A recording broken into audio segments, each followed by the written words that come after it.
Cambodia is a developing country, and so because of that, you know, there's certain infrastructures that are not as tight as they should be and could be, and that leaves a door open for foreign pedophiles who come to this country because they know they can get away with things they would never get away with in their own country.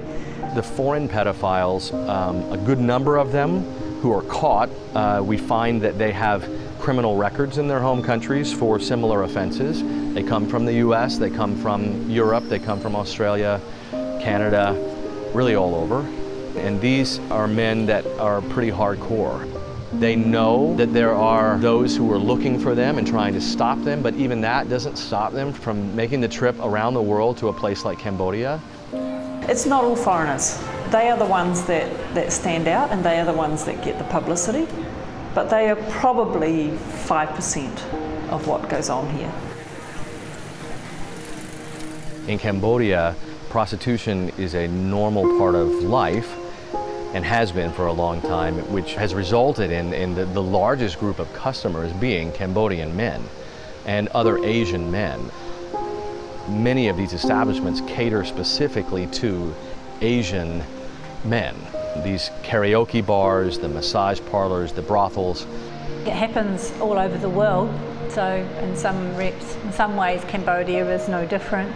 I think one of the reasons is that there's generational trauma, and then there's generational, for some of these girls in the families, generational sex work.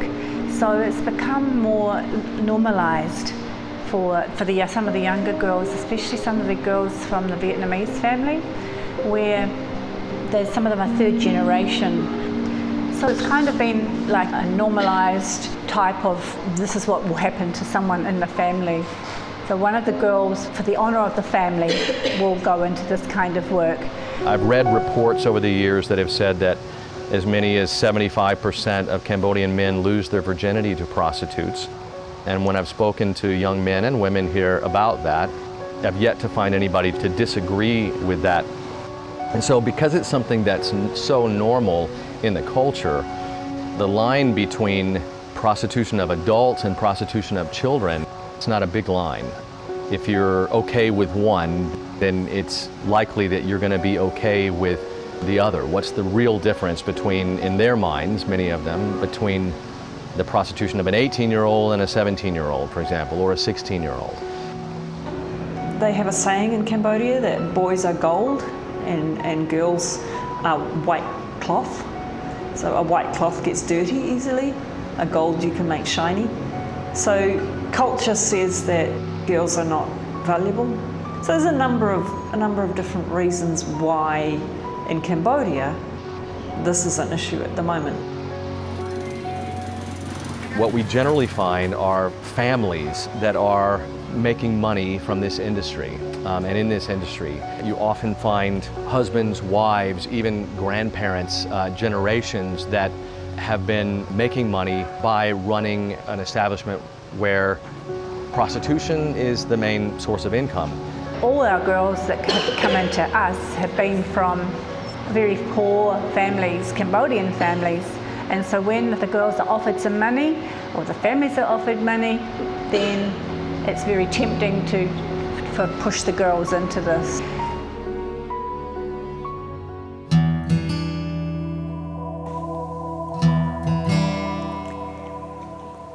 I grew up in a village named Nvader.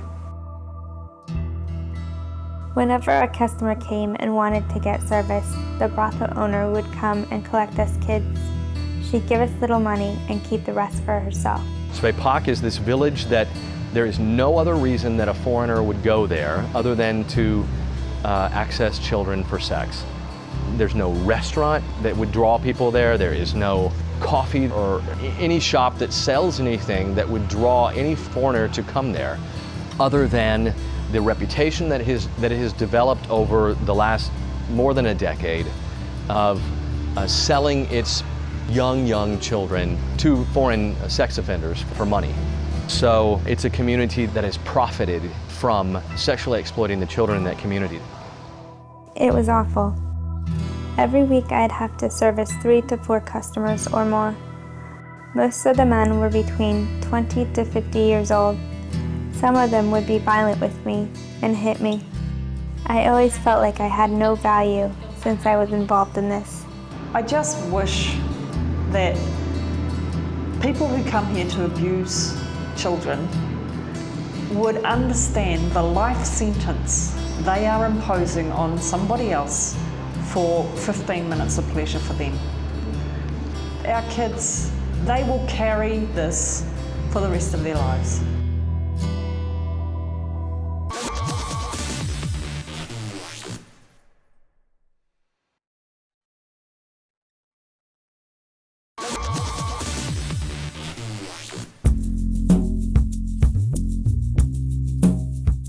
For 4 years, I worked as an undercover investigator on behalf of 2 organisations, 2 human rights groups, posing as a customer, as a sex tourist, a pedophile, a John, going into the brothels and the go-go bars and the gentlemen's clubs in more than 12 countries around the world.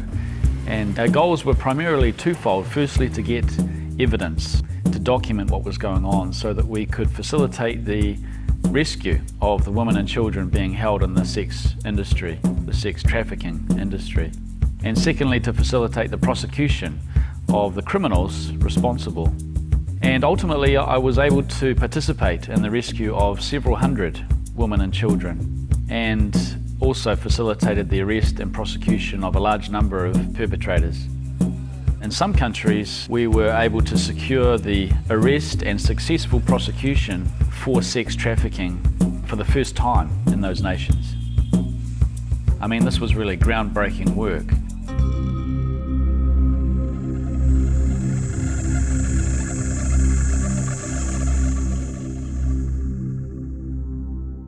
The Hollywood horror movies and the X-rated movies pale in comparison to the reality of what some of these little children endure on a daily basis as part of this global sex industry. One of my first deployments was to a country where we had received information that there were very young children being sold, and an American Special Forces retired soldier heard about our work, and he operated in this part of the world, and he said, "Hey, is there anything I can do? I'd love to come along and provide security for you if you need it." I said, "Absolutely." So we met up and we went to this location together, and he kind of took the lead. He spoke the language, knew the culture.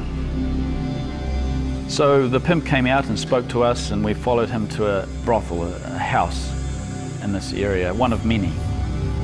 And he disappeared before returning to the room with 2 girls who were 14 years old. And again, we were posing as customers. The pimp told us what these girls would do for us sexually and in graphic detail. And we paid cash for those girls for a future transaction that we would come back for. So the soldier at that point looked at me and said, "Okay, are we good to go? You've got what you came for?" But I knew from the information we had received that there were even younger children available. So I said, "No, actually, these girls are a bit too old for me." And he just winked and he smiled knowingly and left the room for a few moments, and then he came back, and he had 2 little girls with him who were 6 years old.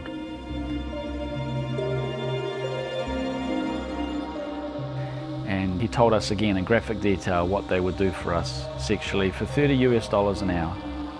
At this point, my American Special Forces soldier colleague, he went quiet, and he shut down, and he got that steely look in his eyes. He's a guy that's been there and done that, but nothing had prepared him for this. But I thought, hey, I used to teach Sunday school in my youth, so I got the kids to come over, and I sat them on my knee, I put my arm around them and began talking to them. And as far as the pimp was concerned, I was the perfect sleaze. But I was getting them up close to the camera, I was capturing their faces, I was asking their names, finding out as much information about where they came from. And again, we paid cash to come back and bring our friends and our customers to have sex with these children at a later date. But that information that we gathered, that evidence that we gathered, was then passed on to local authorities who returned with us. And so instead of coming back with customers, we came back with police. Police that in this case we were able to trust. and they arrested those perpetrators, those pimps, and facilitated the rescue of those children who were then placed in safe care.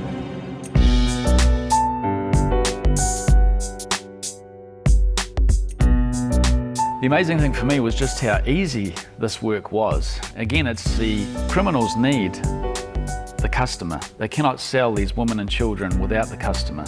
They need to open their doors for the customer. And if that customer is me or someone else going in there with the intention of gathering evidence and documenting what is going on so that these women and children can be rescued, then it's actually the criminals that are vulnerable, and it's us who are the dangerous ones.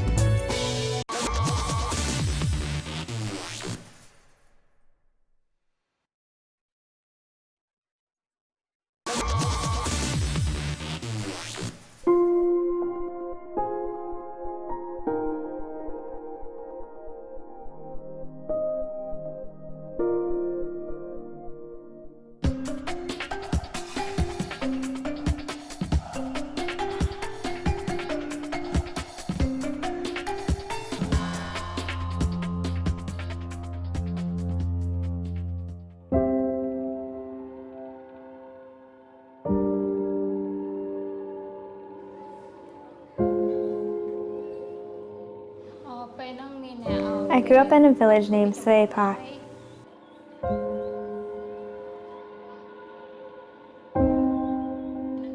My mom died when I was 11 and my father was a taxi driver, so we had very little money. One of my relatives sold me. At least a few days a week I would have sex with customers. Most of them were foreigners. My father did not know about that, and I felt nervous every day. I was afraid that the police would come and catch me. I knew what I was doing was wrong, but I didn't really have a choice.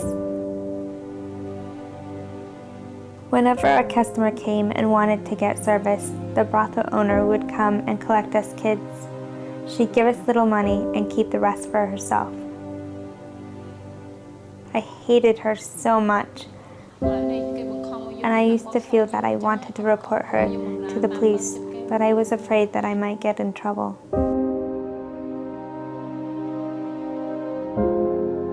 It was awful. Every week I'd have to service 3 to 4 customers or more. Most of the men were between 20 to 50 years old. Some of them would be violent with me and hit me. I always felt like I had no value since I was involved in this. The most difficult times were when the customers would force me to do things I didn't want to do. Such horrible things. And then they'd get violent and pull my hair. As awful as this was, it really was common in my village. I would say 99% of the girls I knew growing up were also forced to service customers.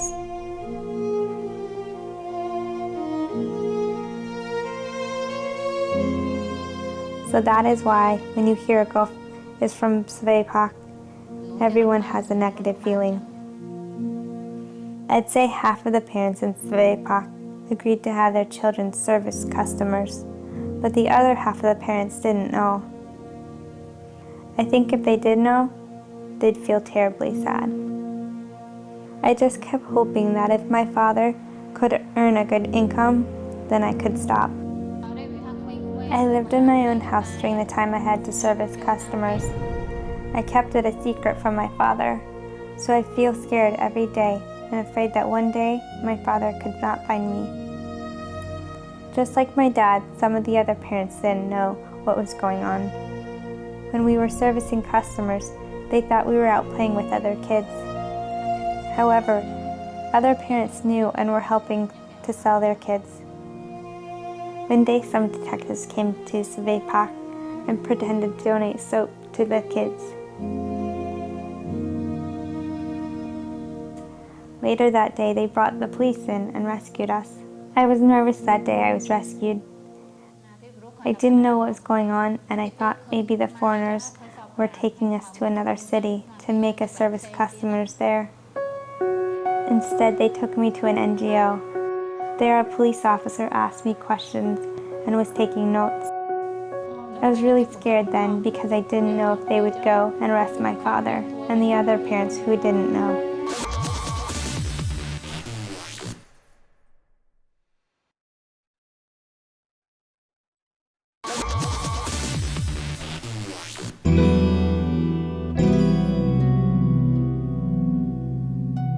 International Justice Mission opened its office in Cambodia formally in 2003. The first entry into Cambodia was made by investigators who came and saw with their own eyes some of the horrific things that were happening. There were weeks and weeks and months of investigations and collaborating with Cambodian police, collaborating with friends at the U.S. Embassy, collaborating with partners who were already on the ground here, NGOs that had laid groundwork that if they had not done that, we probably couldn't have done any of the initial work that we did.